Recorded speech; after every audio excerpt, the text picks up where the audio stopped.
important, so you gotta speak out. Don't let your chance to be heard pass by. Spare not, let me hear you loud, proud. Shout it out, real loud. Everybody wake up, shout it out, real loud. Everybody wake up, wake up. No time for sleeping on the issues. This is Neutral Voices, we gon' deal with the issues.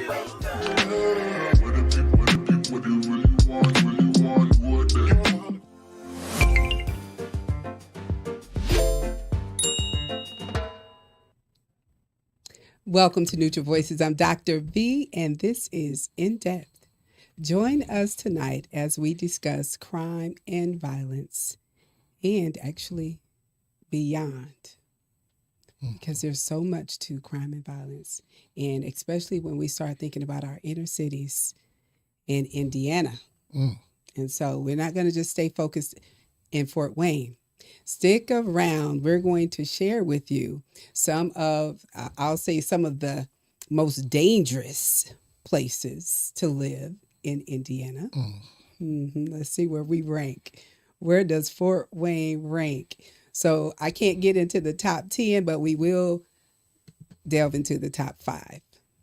And we're also going to discuss some of the local crimes in our community, as well as some I'll say some points, maybe 5 points, and solutions to what's going on, and see if we can make a difference, make some changes. I think we're actually starting by having this discussion this evening. And so with that being said, I want to talk about, and you guys feel free, let's have a good conversation about this, but I want to start with the root cause. If we can get to the nitty gritty of what actually causes the crimes and the violence. And we understand, because we always say, protect your mind. And what is it that we're saying for people to protect? And why is it so critical and important for people to protect their minds? Right. Well, your mind is, I'm going to say it's about 2 of the top 5 causes in regards to violence. I think the number 1 cause in most boards or most polls or anything that you look at is poverty. I think then it somewhere falls in mental health. Then it somewhere falls into your environment or the people you hang around. Absolutely. And then there's some educational. I was going to say, or the lack of access to quality. And I'm not saying these in numbers because I don't know where they rank, but I'm telling you elements some of the 5 elements that lead to crime in places. And those are things right there. Education works with the mind, the people that you hang around work with the mind, and your mental state works with the mind. So I think a lot of it is changing your mindset, but how do you change your mindset? But then you also got to think messing with your mind on your money, and your money on your mind. If your money ain't right, if you ain't getting money, and you're right. It can mess up it can mess up everything. When you said money, it may be getting ready to go into this, but unemployment. So I just wanted to put that out there since you said that. Our unemployment rate is low, so that's not it. No, I'm saying when people don't have a job. Well, the thing about it is they're being lazy. Yes, absolutely. So you'd rather go out here and hustle and sell dope or do that kind of stuff because you want fast money. I was told a long time ago, fast money is what it is. It's fast money. Yes. Slow money is long money. Right. So I mean, you'd rather go out here and try to get this fast money and don't understand what you really get into. Because the streets. I heard a joke. It said, "You wonder why they make sidewalks? Because the streets is not for everybody." That's true. That's true. Good. That's true. I mean, let's be realistic about it. Okay. Yeah. But and like I say, if you look at most polls, if you look at most, things that people say, they say poverty. And the sad thing that I've read, and I don't know if it's true, I'm just reading, because I wasn't there, so I don't know the instance. I don't know what happened. But they say the elderly lady was killed over a total of $160. Oh no. It included an Xbox and something else, but they said it totaled out to $160 that the beef was over. And the beef obviously was not with her. Correct. Okay. But and again, I'm not saying that this is what this is. What I'm saying is what was, and I read that in a paper. They said one of them said that. So what I'm saying is, and we talk about money, and we talk about, and I think right now the problem is, and you can look anywhere in the world where there's a lot of violence. There are a lot of poor or impoverished people. Yes. There are, not only in this city, you can look all over the world. The lack of resources or the lack of items or lack of material, whatever you want, accessibility to, that does, because if you make a resource scarce but valuable, he got it and I don't. So I got to get yours. I got to get his. I got to get yours. So it's a survival of the fittest kind of mentality. And I'm not saying that this is the totality of it. I'm saying that there's parts of this, and you got to see where it is. Like if there's lack of food and we're all hungry. If there's lack of water and we're all thirsty. Or inadequate housing. Inadequate housing, these things. So all governments, welfare, I'm not saying you have to take care of everybody, but you should be able to take care of everybody because the taxes we pay, you should be able to take care of everybody. But then with that is there has to be some kind of way out for people. Because why is bread $2 and $3, and why is milk $4 and $5? And people, gas. You choosing between gas and a gallon of milk, and you're doing these, so that puts more strain on people. And then what it is that we're taught different how to value money differently.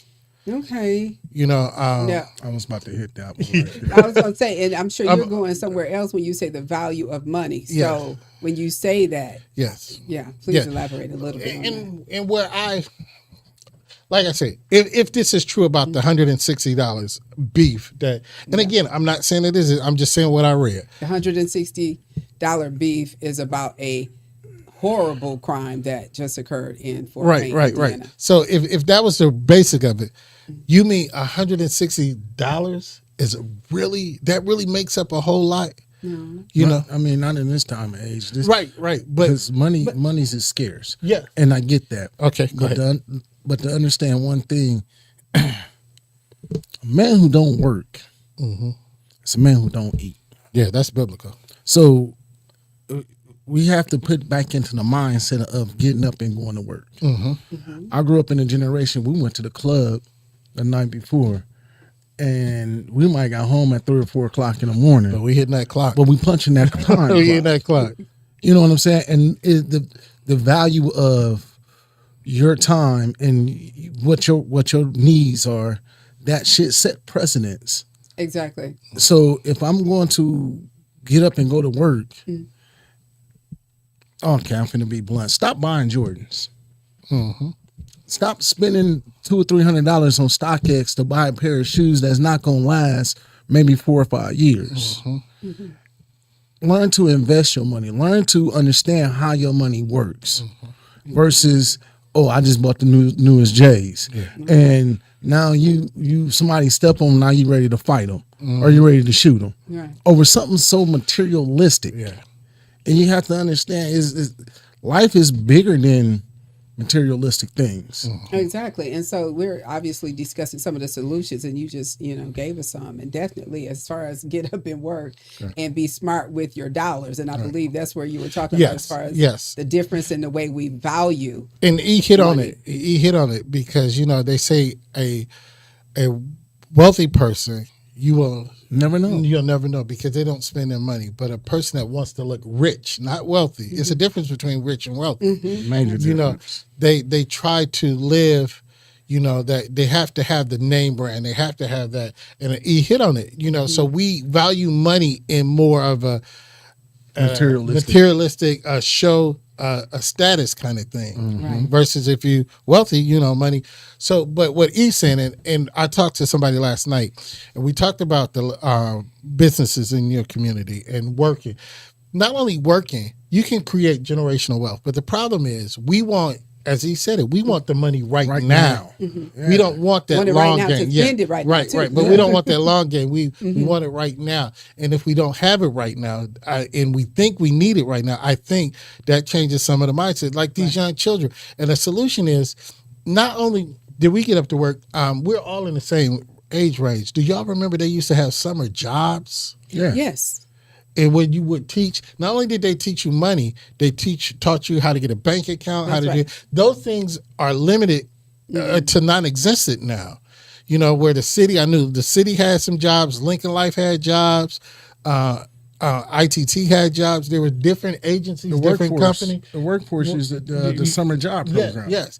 But those are now limited to non-existent. Or we don't know. Or we don't know it. about so, them. yes, limited resources Yes. or accessibility to the resources. So as we discuss some of the solutions, some other things would be to develop more job training Yes. programs so that our young people for sure are more employable and they're ready. And so this will create a pathway out Yeah, of right. poverty. Right. Hopefully. What are some of the other things when we look at community policing? I know he said something about this even last week about how our police officers within our community can have a different position, a different stance, a different relationship with some of the people in our community.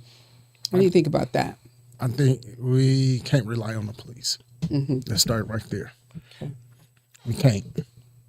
I'm not saying all you guys are bad, but the trust factor in got police is gone. We need to go back to policing ourselves. Okay. We need to go back to having that village. And the only way to have that village is to sit back and say, okay,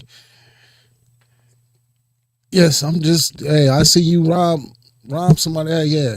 I just seen this dude right here did it, man. I mean, bottom line, you could call it snitching, but the thing about it is, if you want to see something, say something. Right. Right. Right. Safety's first. Say right. I mean, you have to. I mean, it's funny because I get it from my job, but it's to the point where we have to feel safe in our own neighborhoods, and we can't feel safe because we don't trust the I was police. gonna say, Right. you said that's the word. So we have to Magic depend on each other Absolutely. and stop saying, "Oh, you a snitch." No, dude, stop messing up. I can't say the Right. word. I Right. wanted to say. Got you. The lack of trust. Yes. So you Yeah. said it. That's one of the main things, and not feeling like we can have a conversation. Yeah. So that collaboration is missing from, like you said, the police or the government, whoever, and the residents. So, but now whose fault is it? So when we think about it, so think about how many times that there's meetings, town hall meetings, etc., and you don't go. I'm guilty. Correct. And so,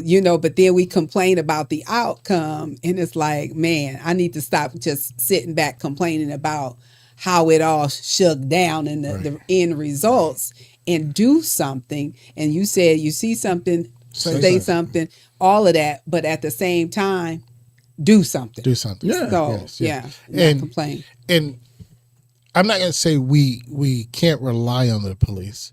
I think the lack of trust is a big thing in the That's police. it. But I also think that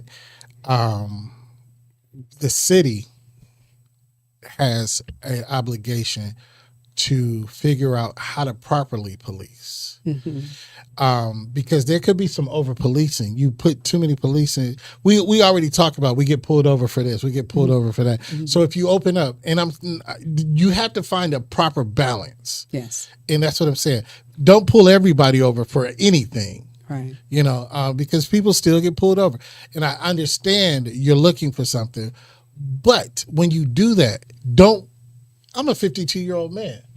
You don't have to treat me like I'm a criminal, like I'm somebody that's out here in the streets every day, and I understand. So there has to be a balance, but also what E said, we have to be a community. We have to not only police ourselves, but get out and walk our neighborhood. Remember when, I don't know, y'all remember your neighbor could chastise you? Yeah. And A village. it wouldn't be a problem. Right. Now the problem is that Don't talk to my child like don't that. say nothing to my child. Yeah. So we're letting people go not being held accountable or not being chastised for their wrongdoing. So they become accustomed to, I can do whatever I want to. Right. Well, see, I'm gonna tell you another thing. So parenting has to come back. Yeah, parenting has to come Has to back. come in. back. But here's the Yeah. other part about policing, being the police. You have to have, and this is just my thought process behind it. If you patrol in this area, live in this area. Know this area. Yeah. I Look mean, like this area. I mean, that's what I'm just saying, you need to live. They need to put it in place where, okay, you're gonna patrol the area you live in. Because if you patrol the area you live in, now you have a connection, a real connection to that community. Yeah. And It makes more sense. Not only that, I remember this, and I don't know what happened to it. I remember at one point in time where McCormick was bad, the Squares was bad, Eden Green was bad, but they all have new names now. I just remember them as, yes. But they used to let or have a police officer stay there. On the property. They would have a house. He or lived, He exactly. lived there. That's right. And everybody knew where that police was and who that police. So I do agree with that factor. And you but think that makes a difference? That makes a It makes a big Yes. difference I because agree with that. because you have more of a connection with that particular person or officer, and he has a connection with not necessarily you, but necessarily in that area, and understand, okay, everything is not what it seems. right. And versus you got now bully cops thinking, I got this badge on and I could do what I want to do. Now, here's the crazy part about it, and I mean, don't take it too personal. Now, what if people start fighting back, like literally fighting back It'll for be these a- bullies cops? Yeah. Right. That's not No, going to be good for the That's community. or exactly. anybody. Yeah. It's not going to be good. So you have to put people in place that could serve that area the best way. And let's say that never happens. And this is why we have to, and we mentioned education, but this is why we do have to bring awareness to topics such as this to our community, ourselves, parents. You mentioned parents. Yes. Parent has to be accountable Right. for what they say and how they teach in the house as the children get ready to go out and about with their friends, know who their friends What's your are. mama and daddy always say? You act like you got sense when That's you get right. out there. That- Oh no, my mom had the represent- best one. What? You better not be out there acting up because you don't know who I know. That's right. That's true. And I was going to say that she said it, but that is true. That's and true. so while you're doing things, and so, but reminding our community of those things and our parents that sometimes you do have to tighten the rope a little bit. You do. You have to reel them back in and say, let me check your gym bag, right? The things that may be uncomfortable for you. Right. Or well, they're going to think I don't trust them. So I don't. Well, I don't. Period. especially if you've been in 10 different fights Right. and you've been doing all this other crazy Your name stuff. keep coming up in And something, your name man. keep coming Sometimes up you in gotta mess. look in the mirror. You can't keep blaming other people. Yeah. Sometimes you gotta look in the mirror and say, is it really? Yeah. So- Honestly, say this, Yeah. and this is for mass shootings and all that. If my 17-year-old go out and kill somebody, that's your fault. You finna serve the time just like him. yeah. You mean the parents? Yeah, Okay. you need to know you wasn't held. You're not holding yourself accountable. So I'm gonna hold you accountable for your 17-year-old going out here and killing somebody and acting like, oh, I'm big and bad. Oh, guess what, Mr. Big and Bad, you finna go sit in that same jail and prison just like him and just as long as him because you are held responsible for that child. And that's something coming from a parent. Right. So because, I don't have children, I Right. still feel some type of way about just hearing that. But, when a parent can say, you're a parent, when you can say that the parents need to be held accountable, that matters. And so speaking of that, one of our other main topics as far as the way we can handle and deal with violence and to obviously hopefully present some solutions is youth engagement. So when we think about youth engagement and support, how can we engage our youth? How can we support our youth in our community? So we know some organizations, but what things do you guys know of that's going on even this year or that's ongoing that a youth would benefit from? Well, before we get into that, I want to talk about, how can we help our youth? Really, can we Yes. help our youth? First of all, as E said, we have to know the children that we're dealing with. Now, why does little Timmy always get angry? What is going on? What's going on? Why is he always taking stuff? And I'm not giving excuses. I'm not giving excuses. Yes. But you find out he don't have anything to eat at home. Correct. He don't have anywhere to really live. Right. And, He ain't and maybe showered not in- even know when his next meal is coming. And so- he ain't showered in about 3 or 4 days, and everybody's saying little Timmy stinks. Yeah. But we're not hearing that. Now we he's just see, angry. Right. And, yeah. Right. But we're seeing so too many times parents, schools, counselors, and everything, we're too dismissive of why the reasons that these children are acting. I'm not blanketing in it. I'm saying there are some that they are not being treated for their problems. That's right. And it grows, it festers. I'm not saying, because everybody, just let the child eat. No, address the problem, listen to it. I'm not saying coddle or anything, but figure out first before we categorize. That's what happened with the school system. Every child became ADD all of a sudden, ADHD all of a sudden. They could all of a sudden They had labels. They had Yes, labels for sure. So let's you can within those labels, but first of all, figure out what's going on, because I work in an agency and we always say the presenting problem might not be the main problem. So we have to figure out what is causing that presenting problem.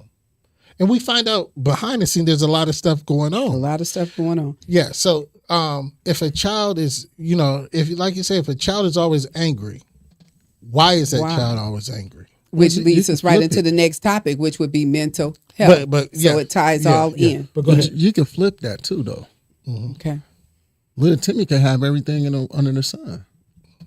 And that happens all That the time. happens too. So he can have everything under the sun and still be just as ruthless and I've seen rowdy, some of them too. and as any other child and he that could be doesn't. wealthy too, Yeah. like Yeah. you're saying. So I mean, you can flip both sides of the story, but once again, we gotta get to the root There problem you of go. the situation, because you got some kids, like you said, little Timmy don't have impoverished and don't have this, and this is why he's acting like this. But then you also got little Fred that got everything and think he's entitled to Right, whatever right. he wants to do. Right. But still it's the root. But you were talking about engagement. I think,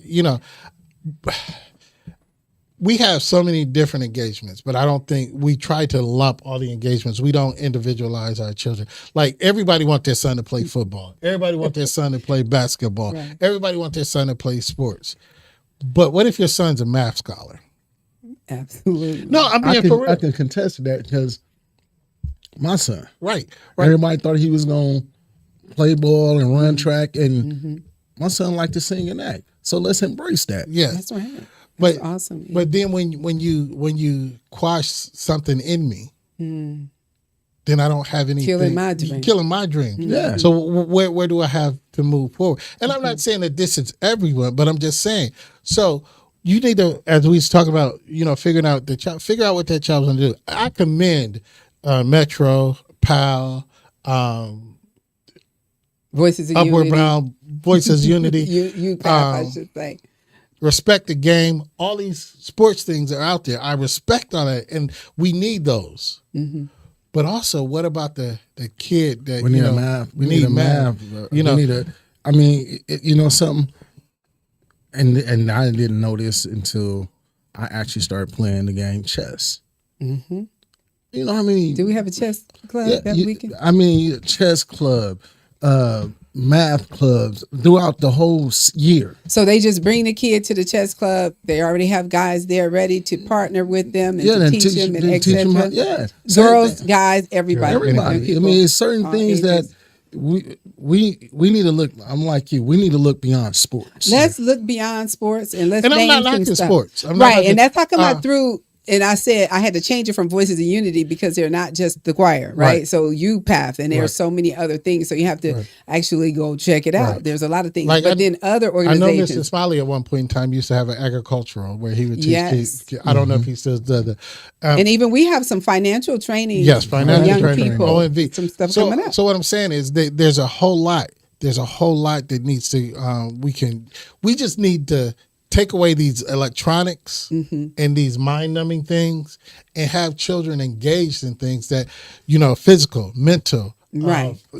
Emotionally, spiritual. We need to embrace them. Like OSD Financial Seminar, which is coming up. Like I say, the what is that, fishing July derby- 18th? June 18th? June 18th? Yeah, the fishing derby or the fishing club. That Okay, they because just had not that. only are they teaching kids something fun, but think about it. There's educational. There's environmental things. So if I teach you how to farm and grow your food, or teach you how to fish, teach you how to hunt, there's things. So one of the solutions is we just let children sit there and inundate their minds with negative things, and they're not. They're not out there with air. They're not out there in nature. They're not. That's right. We need to get them outside the house. That's right, outside the house. And Without their I think we phones. kind of, Right. I think we kind of went into the mental health perspective of how we can help and engage with our Yes. youth too.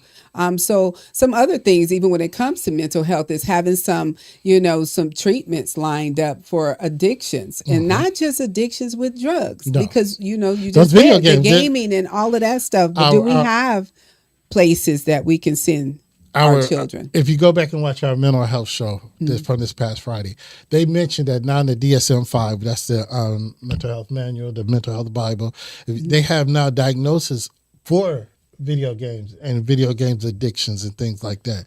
So yes, you can get treatment. But I tell you how to treat a video game.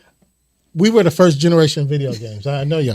How did our mama treat our video games? It was in one room. And if somebody was watching TV, you couldn't play it. You had to wait till nobody was watching TV to play. And if you acted up, they just took it. And you weren't gonna throw a fit. No, my mom was cruel. She'd leave the console there and take all the wires. Oh my goodness. So- See, look, we're gonna have to have another conversation about That's that. mental cruelty right there. The things you remember most about your parents. But then again, I'm sorry. Go ahead. Okay. I was going to say, before we have to exit, because we are, close to getting the signal here. I did want to go into, and not sure if you guys knew, but the top 10 most dangerous places to live in Indiana. Who do you think I don't know is where they're leading gonna fall. the I list? can tell you. Indianapolis. No. It's either Elkhart. Is it Indianapolis or It's either Gary? Elkhart, It's Terry, Indianapolis. or Gary. Which one is it? it's Indianapolis? Is it Indianapolis? Indianapolis. Yes, Indianapolis, South 12.6 violent crimes. The East District by itself accounts for 38% of the homicides. And then think about this. Downtown is famous for vehicle break-ins, carjackings. It's up 14% since 2022. Oh my goodness. 220 stolen vehicles per month. And sometimes you'd be like, oh, let's go to Indy. Let's go hang out. Let's go do nightlife. And it says that the nightlife crime is increased by 27%. Yeah. So you got to be careful. Indianapolis is number 1. Number 2, South Bend. Gary, Indiana, 11.8 violent crime rate. Yeah. Highest murder rate. Ooh. 29.1 per 100,000. I got me an old one. What you got? 25? I got 24. I got South Bend number 2. Then it's Gary. Ooh, I got South Bend coming in here. So real quick, just because I know we're gonna run out of time. Yeah, and I had seen some too. So you that's see- why I said Elkhart, Kokomo, and it was all these impoverished. Anderson was on there, Marion was on there. It was all, and they were talking about the lack of jobs and income and the poverty level and all of those. Where does situations. Fort Wayne rank? On yours? Fort Wayne is not even. Oh yeah, Fort Wayne is number 4. 4? Yeah, Fort Wayne number 4. Number 4. We number 4, buddy. So, and when you start thinking about some of the crazy crimes we've been hearing about, I'm not surprised.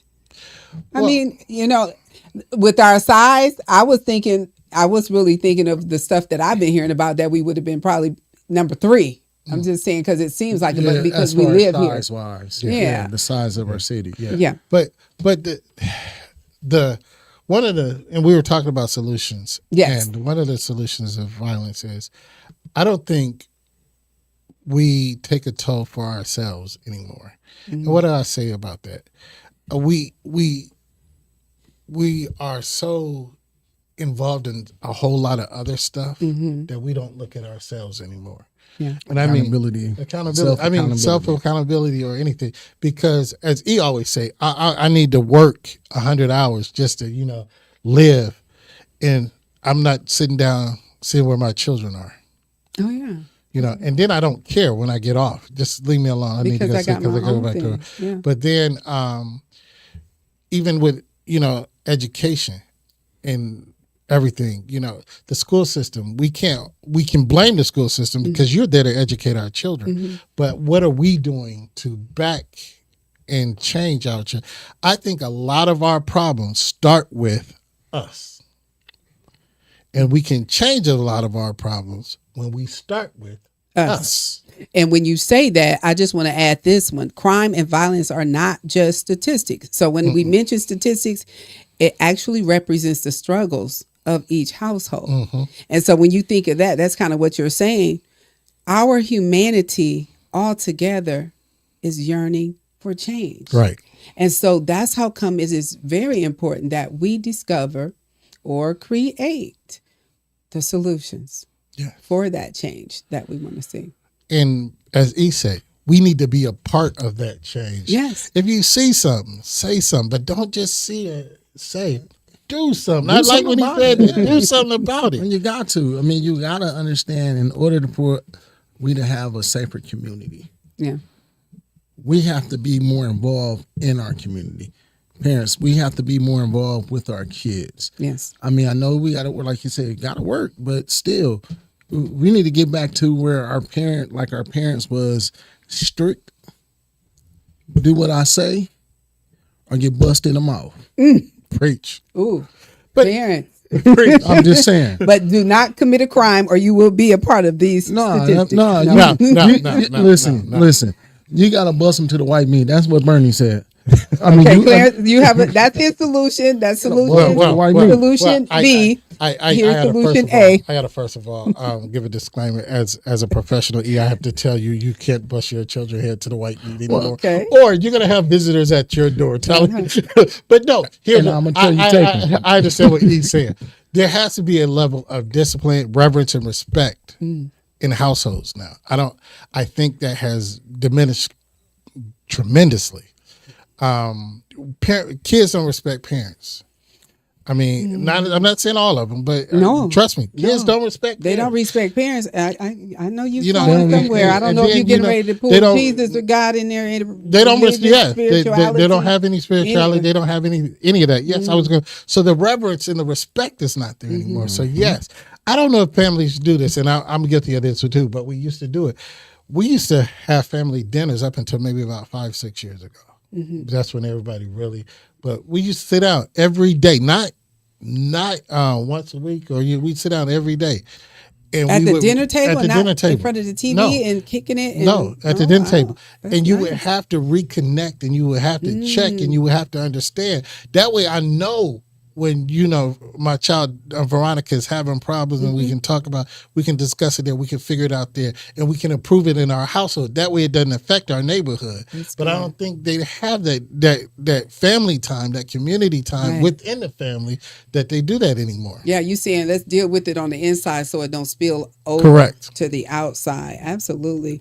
Well, my goodness, look how time flies. Yes. Right? It's almost time for us to get out of here. And they flashing the light saying it's been time for you to get out. But we have had some good conversation talking about crime and violence in our community, visiting 5 what we would consider issues and solutions, as well as talking about some of the most dangerous places to live in Indiana. And so I want to leave you with this. True change begins when we choose compassion over violence. You believe that? Yeah, love covers a multitude of sins. Yes, it does. And before we exit, E, Always protect your mom. a podcast by Neutral Voices Media Your Group, opinions NV, important, so you NJ. gotta speak out. Don't let your chance to be heard pass by. Spare not, let me hear you loud, proud. Shout it out real loud. Everybody wake up. Shout it out real loud. Everybody wake up. Wake up. No time for sleeping on the issues. This is Neutral Voices. We gon' deal with the issues.